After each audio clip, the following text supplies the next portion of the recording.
College की trips कितनी मजेदार होती हैं, है ना? लेकिन सोचिए, क्या हो अगर वही एक मजेदार ट्रिप एक भयानक बुरे सपने में बदल जाए।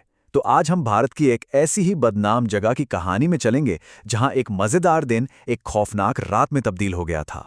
अक्सर घर के बड़े बुजुर्ग कुछ बातें कहते हैं, कुछ चेतावनियां देते हैं, जिन्हें हम शायद उस वक्त नजरअंदाज कर देते हैं। ये भी एक वैसी ही चेतावनी है, जो सिर्फ एक कहावत नहीं, बल्कि उस खौफ की पहली कड़ी थी, जो बस शुरू ही होने वाला था। तो सीन है कॉलेज की कैंटीन का। 5 दोस्त बैठे हैं और वही रोज की बोरियत से परेशान हैं। उन्हें कुछ अलग करना था, कुछ रोमांचक। और तभी ग्रुप में से मयूर ने एक नाम सजेस्ट किया, दुमास बीच। अब ये नाम सुनकर लगा होगा कि हाँ, रील्स वाली हॉन्टेड जगह। पर मयूर ने साफ किया कि रील्स तो अब बनी हैं। उसने इसकी कहानियां बचपन से अपने गांव के बुजुर्गों से सुनी है, असली कहानियां। अब जैसे ही दुमास का नाम आया, ग्रुप में अलग अलग रिएक्शंस आने लगे। कोई एक्साइटेड था कि अरे वो रील्स वाली हॉन्टेड बीच। तो कुशल बोला, ये तो मेरे गांव के पास ही है। कुछ दोस्त थे जो इसको मजाक में उड़ा रहे थे कि ये सब अफवाहें हैं। लेकिन मयूर सीरियस था। उसने कहा, देखो, मेरे गांव के मछुआरे तक सूरज ढलने के बाद वहां नहीं जाते। तो आखिर में काफी बहस के बाद एक बीच का रास्ता निकाला गया। ठीक है, चलते हैं, लेकिन सिर्फ दिन में जाएंगे, सूरज ढलने से पहले वापस, और कोई फालतू का एडवेंचर नहीं। बिल्कुल सेफ एंड साउंड प्लान। कम से कम सुनने में तो यही लग रहा था। तो ये लोग पहुंच गए दुमास, और वहां का नज़ारा देखकर उन्हें लगा कि ये सब बेकार की बातें थी। मतलब पूरा मेला लगा हुआ था, फैमिलीज, बच्चे खेल रहे हैं, हंसी मजाक, बिल्कुल नॉर्मल। एक पल के लिए तो उन्हें लगा कि उनका डरना बेकार था। लेकिन जो दिख रहा था वो सच का सिर्फ एक पहलू था। एक तरफ तो ये मेला था, पर दूसरी तरफ एक अजीब सी चीज थी। वहां की रेत, काली रेत, जो पैरों के नीचे अजीब तरह से धंस रही थी। और तब मयूर ने वो सच बताया जिसे सुनकर सबके रोंगटे खड़े हो गए।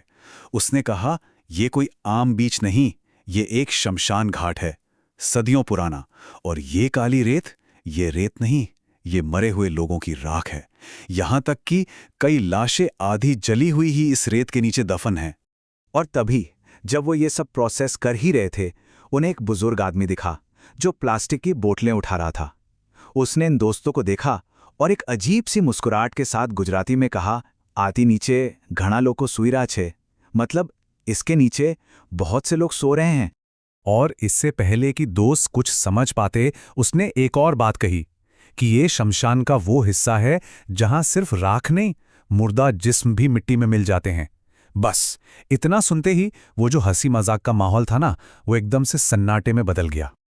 अब माहौल थोड़ा अजीब हो चुका था, बेचैनी बढ़ रही थी। और ऐसी ही सिचुएशन में अक्सर एक गलत फैसला सब कुछ बिगाड़ देता है। कुशल की नज़र दूर एक खंडहर पर पड़ी और उसने वहां जाने की जिद पकड़ ली। सोचिए, शाम के 4 बज रहे हैं, सूरज ढलने वाला है। कुशल उस खंडहर की तरफ जाने के लिए अड़ गया। प्रॉमिस हुआ कि बस 1 घंटे में 6 बजे से पहले पहले वापस। लेकिन रिया और आरव ने तो सीधा मना कर दिया। नील उनके साथ गया, पर थोड़ी दूर जाते ही उसकी हिम्मत जवाब दे गई और वो अकेला ही वापस आ गया। और इस तरह देखते ही देखते उस सुनसान जगह पर मयूर और कुशल बिल्कुल अकेले रह गए। और तब उन्हें एहसास हुआ कि वो कितनी बड़ी गलती कर चुके हैं। जब उन्होंने वापस मुड़ने की कोशिश की तो ना कोई रास्ता था, ना कोई लोग, बस दूर दूर तक काली रेत, तेज हवा और धीरे धीरे उन्हें निगलता हुआ अंधेरा। तो अब शुरू होता है उस रात का असली खौफ, वो दहशत। सूरज डूब चुका था, अंधेरा हो चुका था और दोनों दोस्त वहां फंस चुके थे। सबसे पहले उन्होंने सोचा, चलो दोस्तों को फोन करते हैं। कॉल लगाया, नेटवर्क गया, कॉल ड्रॉप। कुशल ने अपना फोन चेक किया, बैटरी डेड। मयूर ने अपना फोन निकाला, उम्मीद की आखिरी किरण, और स्क्रीन पर दिखा 1% बैटरी। बस उस 1% के साथ ही उनका कांटेक्ट पूरे दुनिया से टूट चुका था। और तब उस सन्नाटे में एक आवाज आई, एक बेहद मीठी मुलायम सी आवाज, जो हवा में कुशल का नाम पुकार रही थी। अजीब बात यह थी कि आवाज किसी एक तरफ से नहीं, बल्कि हर तरफ से आ रही थी। और फिर एक और आवाज ने मयूर का नाम पुकारा। ये सुनते ही मयूर का चेहरा एकदम सफेद पड़ गया। उसकी आवाज कांप रही थी जब उसने कहा, ये तो मेरी दादी की आवाज है, वही दादी जो 8 साल पहले अचानक गायब हो गई थी।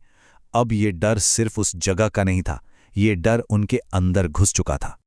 और इसके बाद उनके साथ जो हुआ वो किसी बुरे सपने से कम नहीं था। एक के बाद एक चीजें, पहले वो आवाजें, फिर अचानक से हवा में जलती हुई लकड़ी की महक आने लगी, फिर उन्हें दूर एक सफेद साया सा दिखा जो एक पल में गायब हो गया।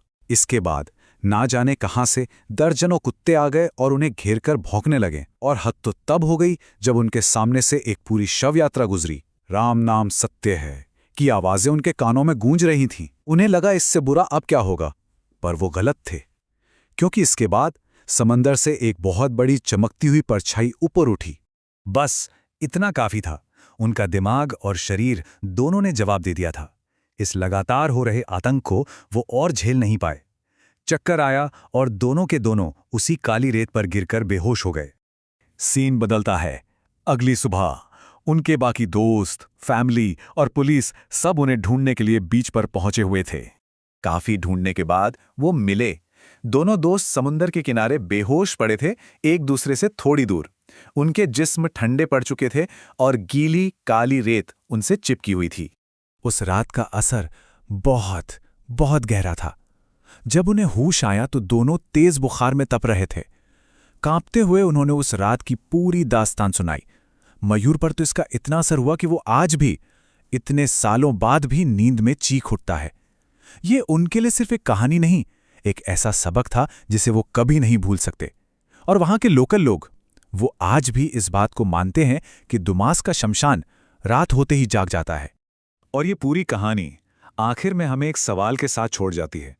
आखिर ऐसा क्यों होता है? क्यों कुछ जगहें अपने अतीत को, अपनी उन कहानियों को कभी पूरी तरह से छोड़ ही नहीं पाती?